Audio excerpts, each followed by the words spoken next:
Selamat pagi, kita bertemu kembali dalam acara Renungan Harian yang akan diadakan pada tanggal 3 Januari 2020, di mana hari ini adalah merupakan pesta nama Yesus yang tersuci. Dengan perikop bacaan yang diambil dari Injil Yohanes bab 1 ayat 29 hingga 34. Maka marilah renungan hari ini kita buka terlebih dahulu dengan tanda kemenangan.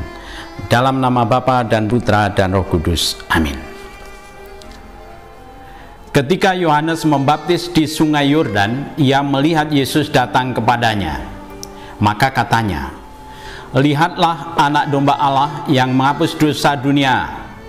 Dialah yang kumaksud ketika kukatakan, kemudian hari daripadaku akan datang seseorang yang telah mendahului aku, sebab dia ada sebelum aku.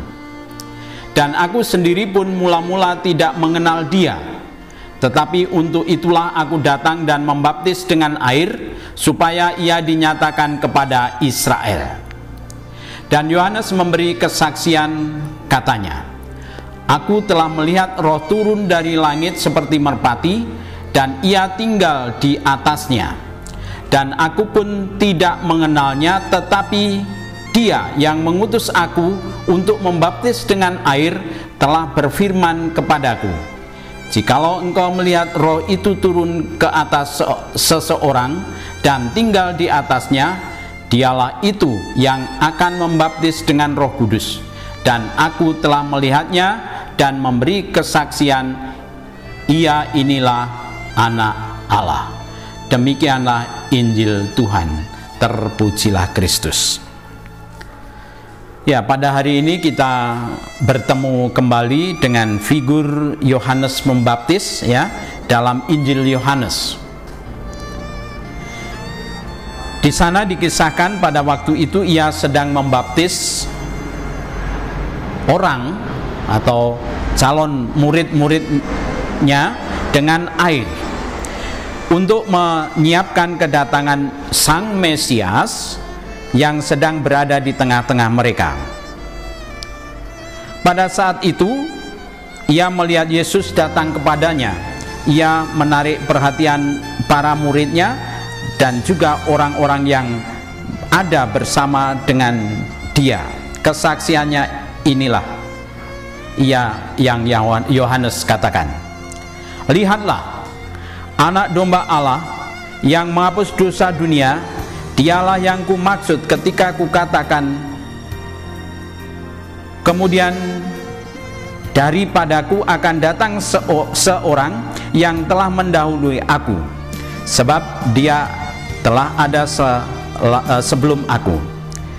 Dan aku sendiri pun mula-mula tidak mengenal dia, tetapi untuk inilah aku datang dan membaptis dengan air, supaya ia menyatakan kepada Israel." Bapak, Ibu, dan saudara-saudara yang terkasih, Yohanes memang mengenal Yesus, bahwa Yesus adalah benar-benar anak Allah dan benar-benar manusia. Ia melihat keilahian Yesus laksana anak domba Allah yang akan menyelamatkan korban pelunas dosa dunia. Maka melalui kesaksian Yohanes ini, semua orang mendengar bahwa Yohanes bersaksi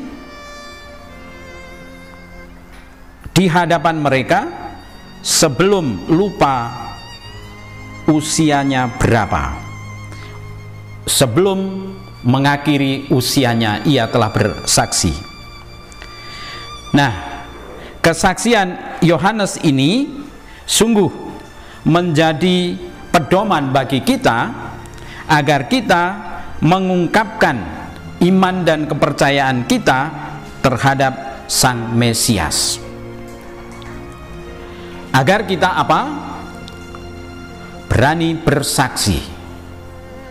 Setelah kita mengenal Yesus, mengenal kesaksian, mengetahui kesaksian Yohanes, maka kita diminta untuk bersaksi. Berani bersaksi berarti berani memberikan segalanya bagi Tuhan Yesus Kristus. Beranikah kita memberikan segalanya untuk Tuhan Yesus? Artinya, menjadi saksi Kristus yang sejati itu merupakan bentuk kemartiran. Yohanes Pembaptis bersaksi tentang kasih Kristus, maka Yesus yang ia beri kesaksian itu memperjuangkan kebenaran dan keadilan. Maka dengan demikian kita diajak untuk menjadi saksi Kristus sebagai wujud kesaksian sebagai pengikut Yesus Kristus. Kalau kita sebagai umatnya, sebagai pengikutnya, maka kita harus memberi kesaksian. Kehidupan bukan bersaksi tentang apa yang kita ketahui tentang Yesus, tetapi bersaksilah bahwa Yesus adalah Sang Mesias dan jangan menyerah.